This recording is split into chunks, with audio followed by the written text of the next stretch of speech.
So இந்த வீடியோவில் நம்மளோட அமேசான் அஃபிலியேட் ப்ராசஸில் அஃபிலியேட் ஐடி, அதாவது நம்மளுக்குன்னு சொல்லிட்டு ஒரு ஐடி கிரியேட் பண்ணலாம். ஸோ அந்த ஐடி எப்படி நம்ம கிரியேட் பண்ணலாங்கிறத பற்றி பார்ப்போம்.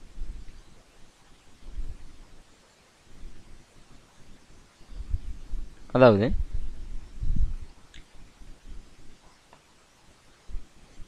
நான் ஒரு சில பிக்சர்ஸ் மூலமாக உங்களுக்கு இதை எப்படி பண்ணுறதுன்னு நான் ஷோ பண்ணி காட்டுறேன். அதாவது நம்மளோட அக்கௌண்ட் இன்ஃபர்மேஷன்ஸ் கொடுத்தோம், அதுக்கப்புறம் வெப்சைட் டீட்டெயில்ஸ் கொடுத்துட்டோம். ஸோ அதுக்கப்புறமா நீங்கள் ஃபஸ்ட் டைம் அக்கௌண்ட் ஓப்பன் பண்ணும்போது இந்த மாதிரி நம்மளுடைய வெப்சைட் டீட்டெயில் கொடுத்துட்டு நெக்ஸ்ட் கொடுத்தீங்க அப்படின்னா அடுத்து நம்மளுடைய ப்ரொஃபைல் டீட்டெயில் ஃபில் பண்ணுற மாதிரி ஒரு ஆப்ஷன்ஸ் வரும். ஆக்சுவலாக இதில் நம்ம லாஸ்ட்டாக பார்த்த வீடியோவில் இதில் ஒரு சில டீட்டெயில்ஸ் எல்லாமே ஃபில் பண்ணியாச்சு எப்படி பண்ணுறதுன்ட்டு. ஸோ அதில் அசோசியேட் ஐடின்னு சொல்லிட்டு இங்கே மேலே இருக்குது பாருங்கள், what is your preferred associate store ID. So இந்த ஐடி என்ன அப்படின்னா, ஆக்சுவலாக அமேசானில் பார்த்துட்டிங்கன்னா லட்சக்கணக்கான ப்ராடக்ட்ஸ் இருக்குது. ஸோ ஒவ்வொரு ப்ராடக்ட்ஸுமே நம்ம எடுத்து ப்ரொமோஷன் பண்ண முடியும். அதாவது ஒரு ப்ராடக்ட்ஸோட லிங்க்கு அல்லது அதனோட கோடை வந்து எடுத்து நம்ம ப்ரொமோஷன் பண்ண முடியும். ஸோ அந்த மாதிரி எடுத்து நான் ப்ரொமோஷன் பண்ணுறப்போ அந்த லிங்க்கை கிளிக் பண்ணி கஸ்டமர் பர்ச்சேஸ் பண்ணுறாங்க அப்படின்னா அது நம்மளுடைய லிங்க்லேருந்து தான் பர்ச்சேஸ் பண்ணியிருக்காங்க அப்படிங்கிறதுக்கு ஒரு ப்ரூஃப் தான் இந்த அசோசியேட் ஸ்டோர் ஐடி. தெரியுதுங்களா?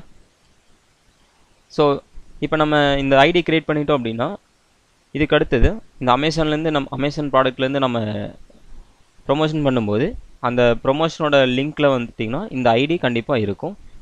ஸோ அமேசானுக்கு இந்த ஐடியிலேருந்து தான் இவ்வளோ ப்ராடக்ட் சேலாக இருக்குது, அதாவது இந்த ஐடி மூலமாக ப்ரொமோஷன் ஆகிருக்கு அப்படின்ட்டு அவங்களுக்கு ஒரு ப்ரூஃபாக இது இருக்கும். ஸோ நம்மளுக்கு இது ஒரு ப்ரூஃபாகவும் இருக்கும். ஸோ அதுக்காக தான் இந்த ஐடி எப்படின்னா உங்களுடைய நேம் கூட ஏதாவது நம்பர்ஸ் வர மாதிரி நீங்கள் பார்த்துக்கலாம். ஒரு யூசர் நேம் மாதிரி நீங்கள் செட் பண்ணலாம். ஸோ இங்கே சாம்பிளுக்கு எப்படி பண்ணலான்னு கொடுத்துருக்காங்க பாருங்கள். My website 20, my website 20, my website. So இந்த மாதிரி சின்ன சின்ன யூசர் நேம் நீங்கள் செட் பண்ண முடியும். ஸோ இங்கே பார்த்தீங்கன்னா இந்த ஃபஸ்ட்டு பாக்ஸில் பாருங்கள் சாம் 76 அப்படின்னு நான் கொடுத்துருக்கேன். ஸோ இதுதான் யூசர் ஐடி.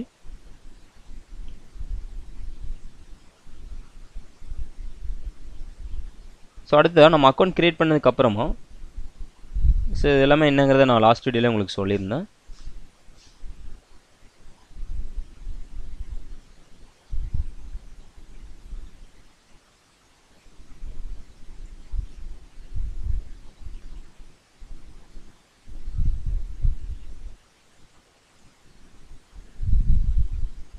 நீங்கள் டீட்டெயில் கொடுத்துட்டு மறுபடியும் ஏதாவது மாற்றினா கூட இந்த செட்டிங்ஸில் போய்ட்டு நீங்கள் இதில் போய்ட்டு மாற்றிக்க முடியும்.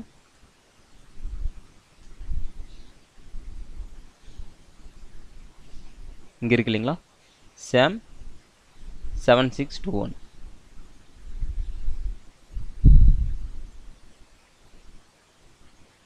ஸோ கீழே இந்த நான் லிங்க்கு மேலே கர்சர் கொண்டு போகும்போது இந்த லிங்க்கு இங்கே கீழே ஒரு லிங்க் வருது பார்த்தீங்களா, amazon.in/home account tag manage tracking ID sam 7621. So இந்த 7621 sam 7621 அப்படிங்கிறது நம்மளுடைய ட்ராக்கிங் ஐடி.